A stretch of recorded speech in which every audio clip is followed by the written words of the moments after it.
Time for today's resiliency reset. Welcome. It's also book review time, meaning I have read another book on the infamous list. I mean, infamous to no one other than me. But I've been talking about it all summer. And for those of you who are just catching up, I decided to read 33 books this summer, which is now turning into 33 books this fall/winter potentially. And I think this is book number 12 that I have written. Or not written. I only wrote one this summer, but read. And 25 of the books that I've chosen to read are part of a list that Tom Bilyeu, if you don't follow him, I'm going to highly, highly, highly encourage you to. He's incredible. He created, he and his wife actually are co-founders of a company called Quest Nutrition, or maybe it's just Quest. Maybe there's no nutrition, doesn't matter. Anyway, they are committed to helping people figure out how to get out of their own way. And he's all about mindset. And so he says, basically, here are 25 books I think you should read, and read them in this order. And even though I've read some of the books on the list, I am actually rereading those and reading all of them in order. So far, if you've caught some of the reviews, you know I have loved every one of the books so far. And this one, we're going to have a little conversation about. How's that? All right. Greg is joining. Where are you? Tuning in from the home office. Actually not on the road today. That's amazing, Greg. So I will be looking out for your content or your comments. I'm curious, have you read this book? So it's called Sometimes You Win, Sometimes You Learn. So John C. Maxwell is a #1 New York Times best-selling author, like 25 million copies of books that he's written. He's written, I don't know how many, umpteen different books. So my commentary on this book is, I've got to just say with respect, I mean, he's one of the granddaddies of my industry, being a speaker, someone who I admire, who I love hearing. I mean, when I was in my 20s and used to go to conferences, with Amway and network marketing. And, I was like 19 years old with a big dream, right? Like, so fun down in the States. And he would speak. So like, it's quite plausible that I've already read this book and I just don't remember, but I've definitely read books of his in the past. And it's an excellent book. So obviously we're going to start there. And I don't know if as I was reading it, it was because what's in this book is stuff that I've been working on for so many years. And I don't mean that in a like, look at me growing in my personality kind of way. But it was like, it didn't necessarily really relevant. It wasn't as relevant to me in my journey where I am right now, because I've already done a lot of this type of work. That doesn't mean there isn't absolutely huge value in this book. And honestly, the first night I read like, 10 or 12 pages, put it away. And then last night I went to bed really early, which sometimes I do. And then of course I get up early. And so I just finished the entire book last night in the middle of the night. And then I had another little sleep, and then I got up and had my work day. So it's a really, really simple read, which is another great thing. But there are three fundamental issues I have with the book, and I'm going to unpack those. And this is just my difference in thinking, and maybe it resonates with you, maybe it doesn't. And then I'm going to go through, because there are a ton of hidden gems and truth bombs in here that are, if you haven't heard them before, going to feel like, huge truth bombs. And if you have heard them before, they're ones that we need to, myself included, remind ourselves of and really attach to if we're on this journey of personal and professional development. So that is our plan. So let me talk about the three things that fundamentally I'm annoyed with this book on. So please know that I recognize that these are first world problems that I'm about to bring up. And this is my thinking, and I'm I'm really so focused on it that it might seem like I'm making a big deal out of something, but it really, to me, in my journey, was a huge turning point for me. So the first thing is he talks a lot about bouncing back. And if you know me, one of my main staples of resilience is that we can't bounce back. The very notion of change and challenge is that what was no longer exists. And so every time when I was in my worst time, when I was desperate for a way to quote unquote bounce back, the truth is all I was doing a disservice to my ability to find a path forward. And I just feel like someone who is inspiring millions of people needs to see this, that we can't set people up for bouncing back. Like, even now, like with COVID, people have, are like, oh, we got to go back. We're going to go back to the way we're normal. Nobody's going back to normal, people. There is no normal. There is no going back. There is no way it used to be. What was needs to be grieved, and we need to move forward.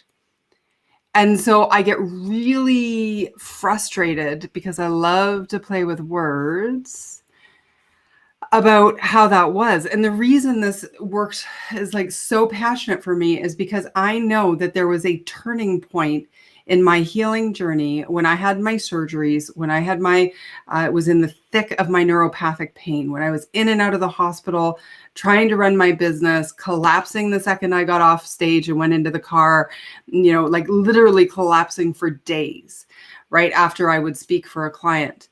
And my mom would drive me home. Like she'd pick me up at the front of the convention center in Toronto, and I'd get in the car with a smile on my face. And by the time we were around 2 blocks, I was out and down for days. Excuse me, as I choke on my own drama. Let me get some water. And as I was talking with my doctor, the neurologist who told me I had to, reevaluate my expectations for my life, and he wanted me to go on disability, and he wanted me to, he told me I'd never work full time again. And I was so desperate. I'm like, you have to take me back. Like I remember screaming at him, and I know I tell that story a lot, but it was so a turning point in my journey, in my personality, in my perspective, in every ounce of my being. It was the fork in the road. I am either going down the victim path, and this pain, this surgery is going to define my life, or I'm going down a path of empowerment, and I'm going to do the best thing I can possibly do for myself and still try to figure out a way to be as successful as I can with my physical limitations. And I was so obsessed with going back. And so what happens with change is if we were happy away we were in our comfort zone, and then there's a big thing that happens that takes us out of that, our comfort, our human nature is to want to retreat and go back to where it was. And the thing is, so that's what I was desperate for. I'm like, you have to take me back to before the surgery. You have to take me back pre-pain. I can't deal with it for one more second. And the problem was all of the time that I spent going to snake oil salesmen, to trying every, and I'm glad I did all that, right? Like I went on a journey to try to figure out the health piece of it. And all of that, like, I'm glad I did, but that the goal was wrong. The goal was go back when what I needed to figure out was how to go forward. And it wasn't until I started to grieve and accept that the way my life used to be was no longer available to me that I was able to start finding solutions and strategies to move forward. So that just gives you a little bit of understanding of why I'm so incredibly passionate about the fact that when people say we're going to bounce back, they're full of shit. It's not a good way to position it. And then here's like one of the most influential people in the entire thought leadership industry for the last 25, 30 years. And he's telling people they're going to bounce back. And it really ticked me off. So that's problem one with the book. All right. So now we've got some notes here. Doug, proud of you, your tenacity and positive attitude, my friend. You are an inspiration to many. You are sweet. Thank you, Doug. And you know what's so great is Doug was there in the early days, in behind the scenes with part of my association of professional speakers. So I'm really grateful for you, Doug, being in my life. Thank you. Greg, I have not read it, but have mostly definitely heard of the author. I have been enjoying this series from you. Thank you, especially since I have Audible credits to use. Well, you know, the one book which one was it? Somebody has it on Audible and it's a 7.5 hour book. So you know what? It might be faster to read it. Not this one, but one of the other ones. And Corey, hi, welcome back. Good to have you here. All right, come on back when you're ready to come back. That's great. That's good. All right, so let's keep going. This is such an important point. Greg, as society, I believe we put so much pressure and power behind moving forward and needing to move on, we forget to grieve. Oh yeah, and accepting it. So how do we, I think it's fair that we want to bounce back because we haven't fully closed the chapter of the past yet. And if we truly want to find our path forward, we have to stop trying to bounce back. So that was number one. Second issue.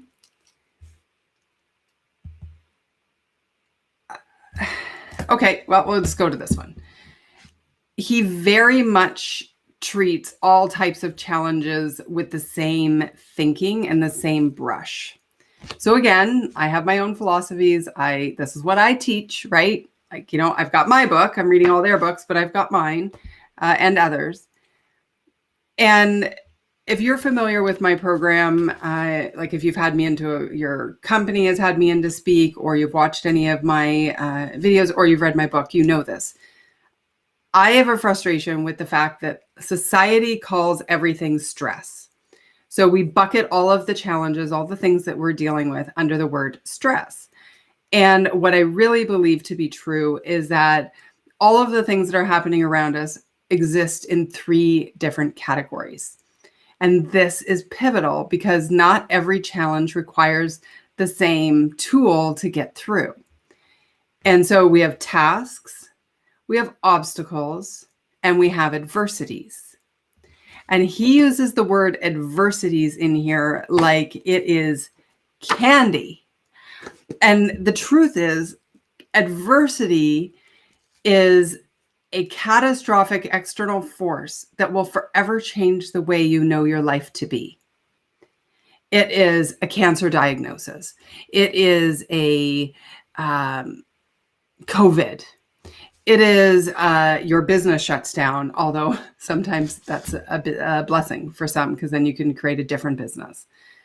It is a divorce if you didn't want to get divorced.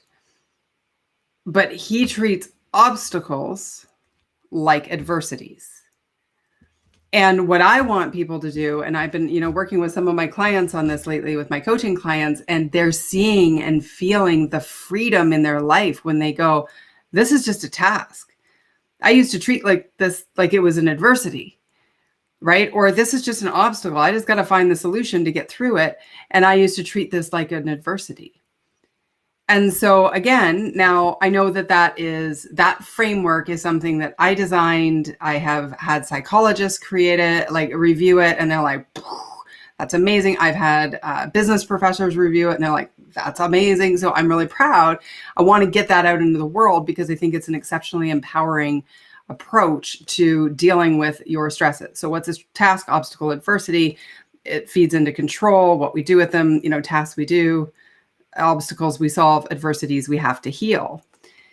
And John C. Maxwell, again, one of my heroes, is using them all as adversity and taking obstacles and making them really big deals. And the irony is that one of his tips in here is don't aggravate the problem. And how do we aggravate the problem? Well, we aggravate the problem by, in my opinion, misplaced emotion, negative storyline, and barriers to performance, like worry, judgment, not saying no, not setting boundaries, etc. And he has a lot of ways here. Actually, I got to find where that is. But don't aggravate the problem. But here, he's sharing in the book. And again, with all respect, right? He's sharing in the book in a way that he's using language that is technically aggravating problems. And so one of the things I had to have a talk with myself about is, when we're thought leaders, like someone like me who creates content, we see the human experience and then we make up our own philosophies and we build off of other people's philosophies sometimes, or we consume, right? And, we go through our own life experience. Like we're vulnerable, right? So we're vulnerable that's why I'm saying like, this is all with respect and like, he's one of my heroes, but we're still human.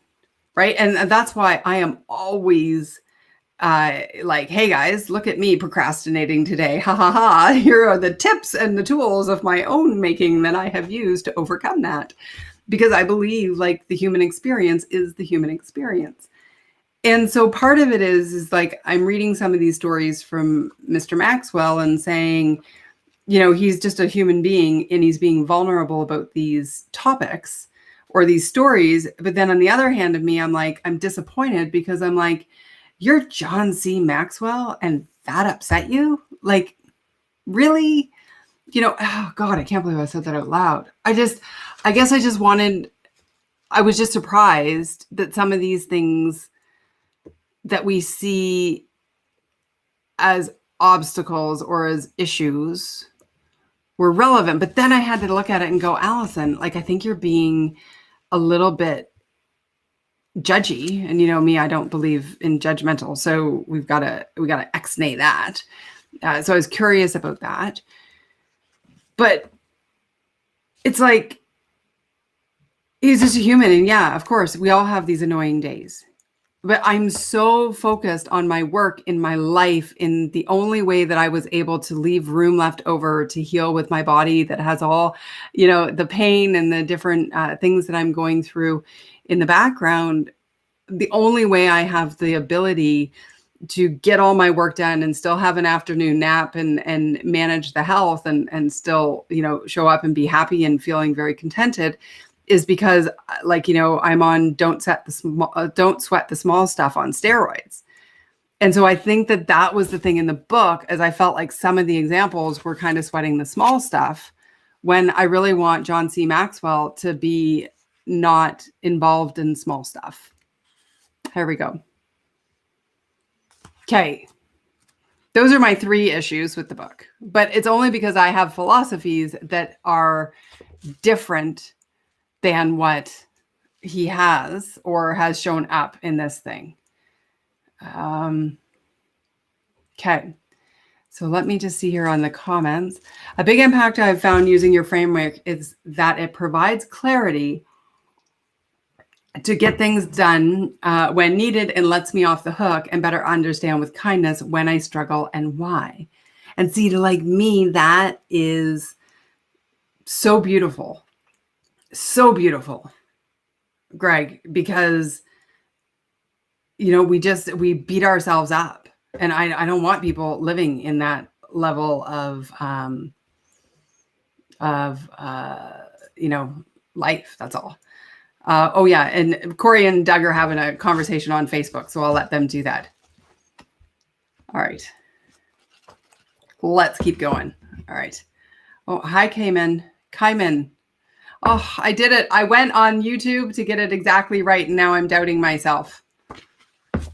I'm so glad you're here. By the way, as a collective, I'm going to encourage people who are on LinkedIn to go and connect with Kai Min, I believe is how I'm saying it properly, because she is expanding her network, and I'm encouraging her to do that. So let's help her out.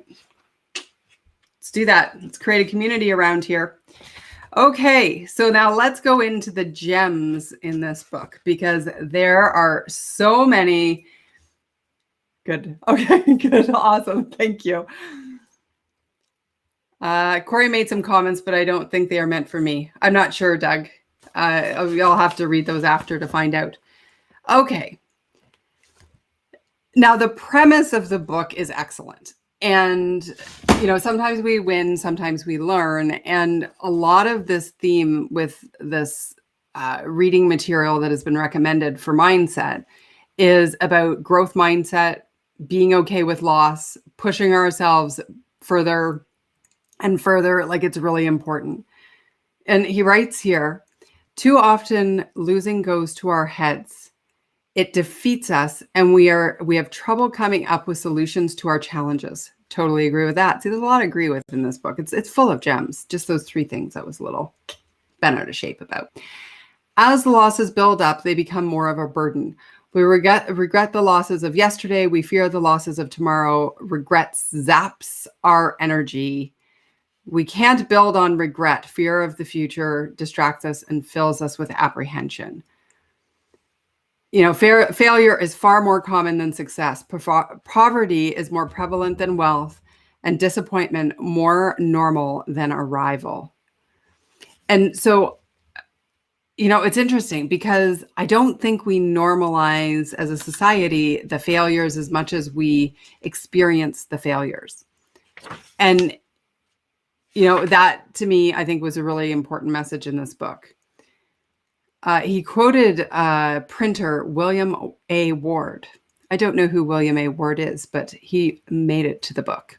And he said this: man, like a bridge, was designed to carry the load for a moment, not the combined weight of a year all at once.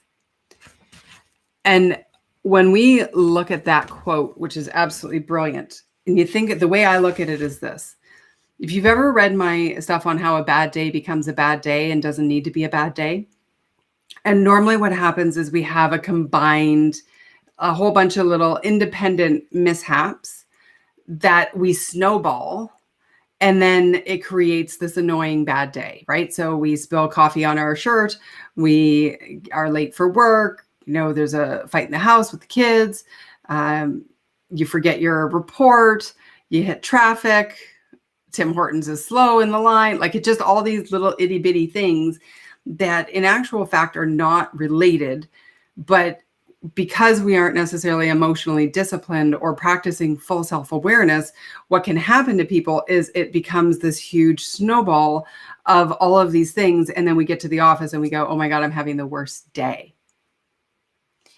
And that to me is like, if you only get that we're not supposed to combine the intensity of the different challenges, I think that is really important.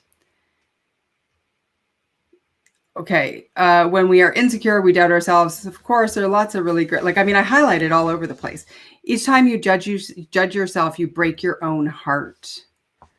Right? Like, it's so true. If our self-talk is angry, destructive, or guilt-producing, we become even less capable of breaking free of the negative cycle.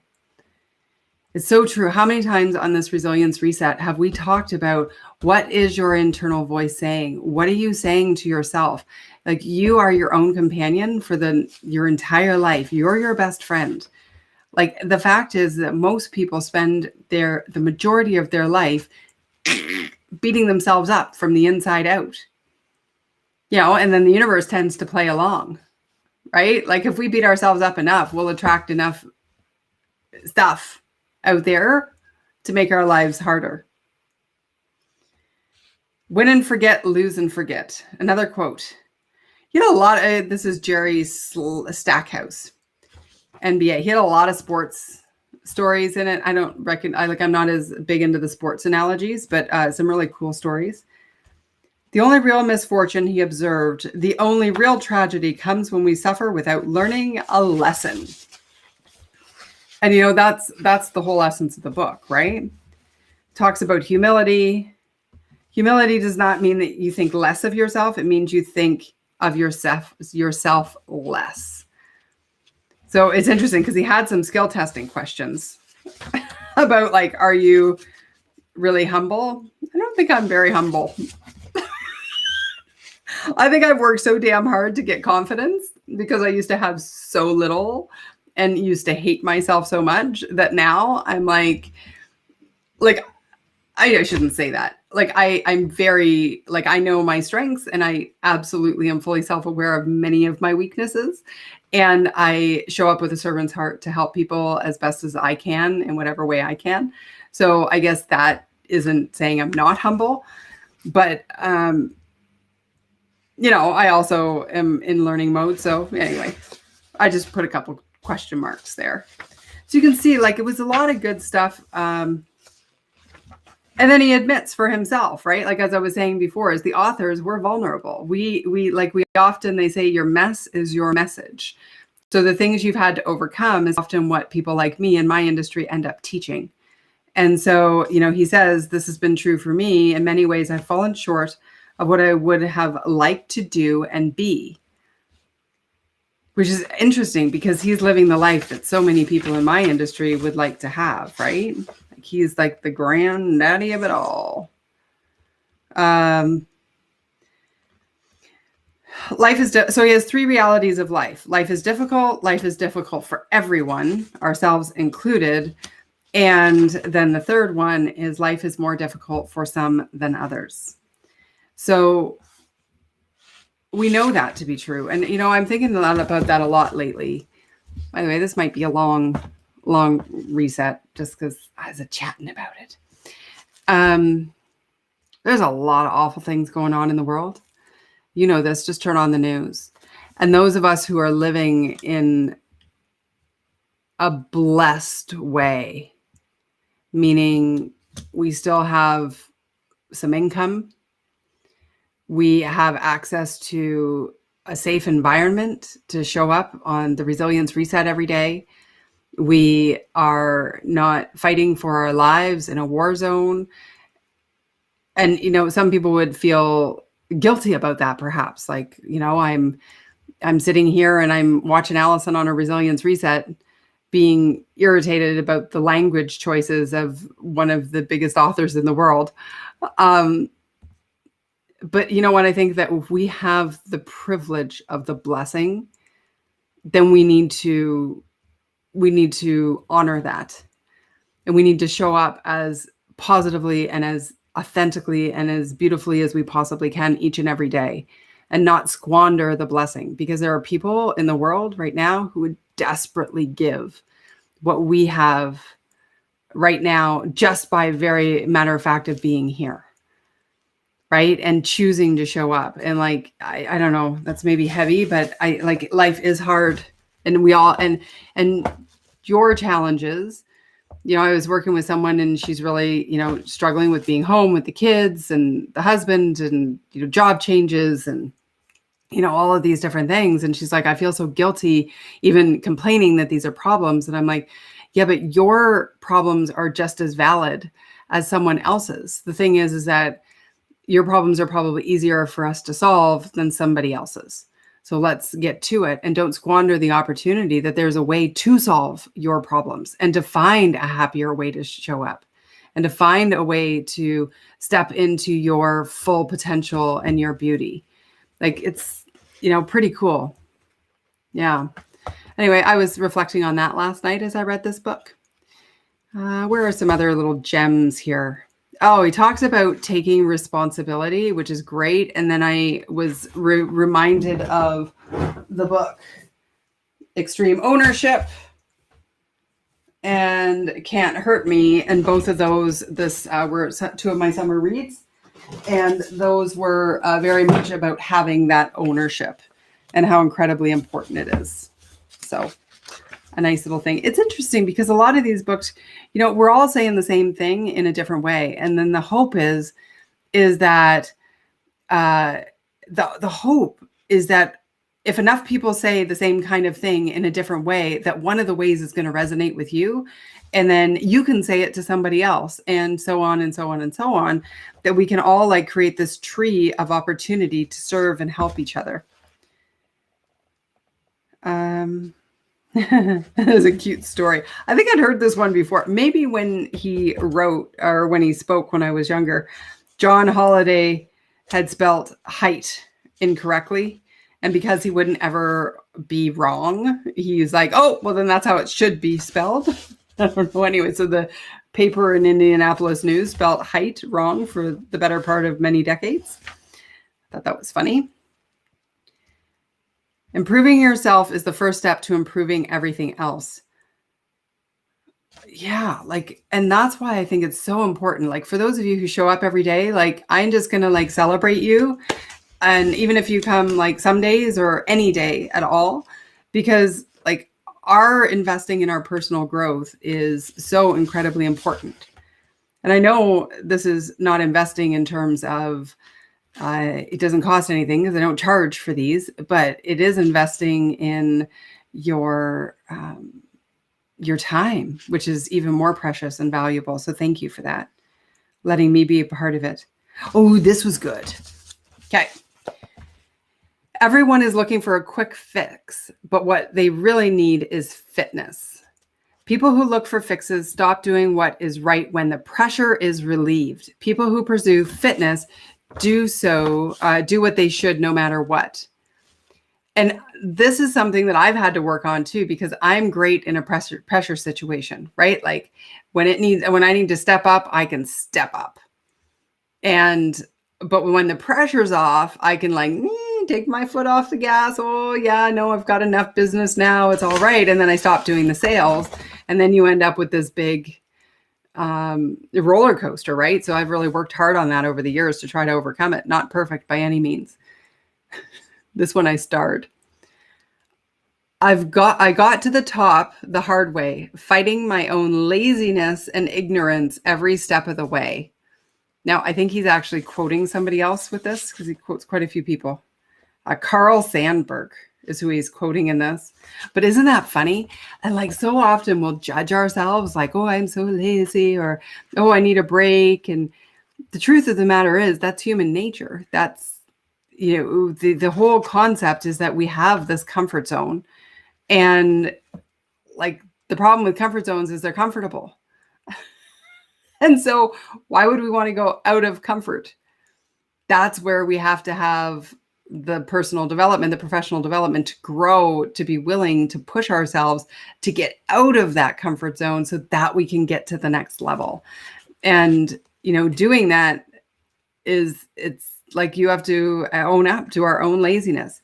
And human nature tends to make us want to find a plateau and stay there where it's comfortable.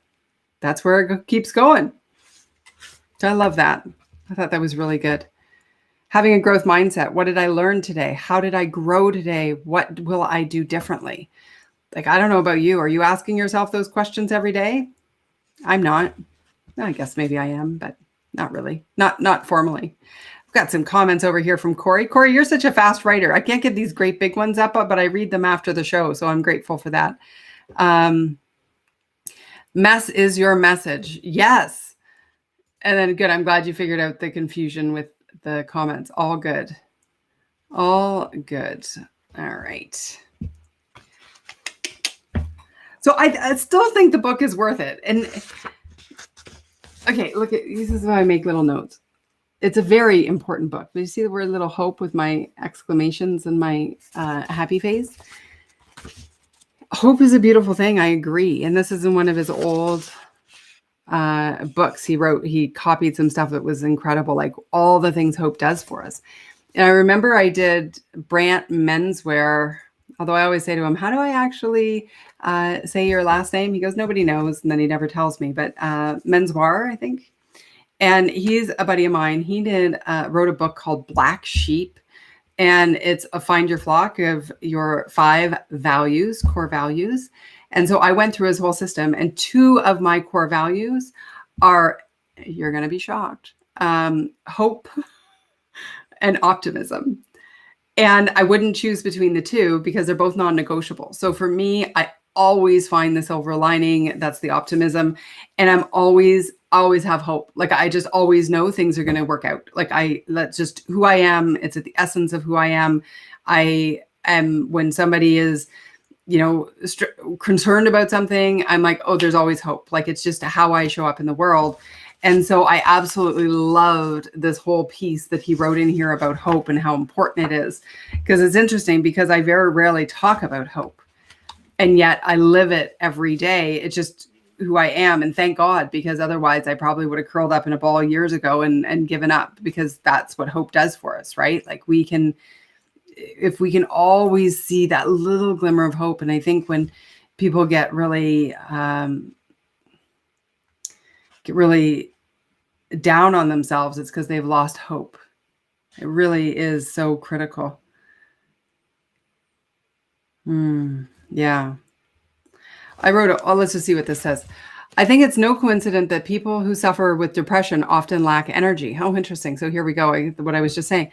Lack of hope and lack of energy usually go hand in hand. People who have a hard time believing in themselves have a difficult time finding the energy to cope with life and its challenges. In contrast, hope-filled people are energetic. They welcome life and all that it brings, even its challenges. Gosh, if ever there was a paragraph that summed up what I aim and strive to be in life, that would be it. Lack of hope breeds indifference towards the future. Oh, and here's really good. Optimism is the belief that things will get better. Hope is the faith that together we can make things better. Optimism is a passive virtue. Hope is an active one. It takes no courage to be optimistic. I actually disagree with that. It does. But it takes a great deal of courage to have hope. That was from Jonathan Sachs. He had quoted The Dignity of Difference. I actually think it's quite challenging to be optimistic in the middle of the world as it is. I don't know. What do you think? Do you think it's brave to be optimistic? The most difficult person I have ever led is me. Who else can deal with that? Oh my God, it's almost, I've already almost been going for 45 minutes here. I'm going to read the whole book for you. You know what? It's a really great book. It really is. And if you are not someone who keeps us young and alive. Okay, so Catalyst for Change. I'm just looking if there's anything really huge I wanted to bring in. Mistakes are bad. We're taught mistakes are bad, like getting comfortable with being bad. Oh yeah, this is so something I believe. Let a person rejoice when he is confronted with obstacles, for it means that he has reached the end of some particular line of indifference or folly, and is now called upon to summon up all of his energy and intelligence in order to extricate himself and to find a better way. That the powers within him are crying out for greater freedom, for enlarged exercise and scope. A great quote. He quoted somebody, James Allen wrote that. So like we're on a lot. So, okay, if you want to go back to the beginning, if you were just joining us now and my little rant, I want you to read this. What I wrote here at probably 4 o'clock in the morning. Golf is not adversity.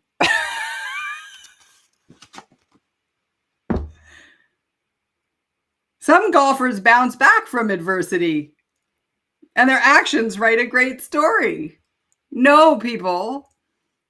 First of all, you can't bounce back in a golf game. The shots that were taken were already taken.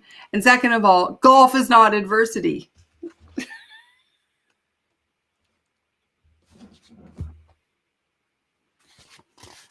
Adversity, my definition, very different. Well, and Webster's definition, just saying. Life is a series of problems.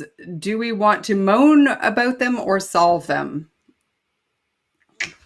That's a quote from psychiatrist Scott Peck. Yay, Scott Peck. Don't overestimate the problem. Don't underestimate the problems. A lot of really good stuff, right? And then it gets into perspective, which is like my bailiwick, where I'm like such a passionate person. Like he'll tell a story, which is, and then I was embarrassed and humiliated. Humor and absurdity of my actions.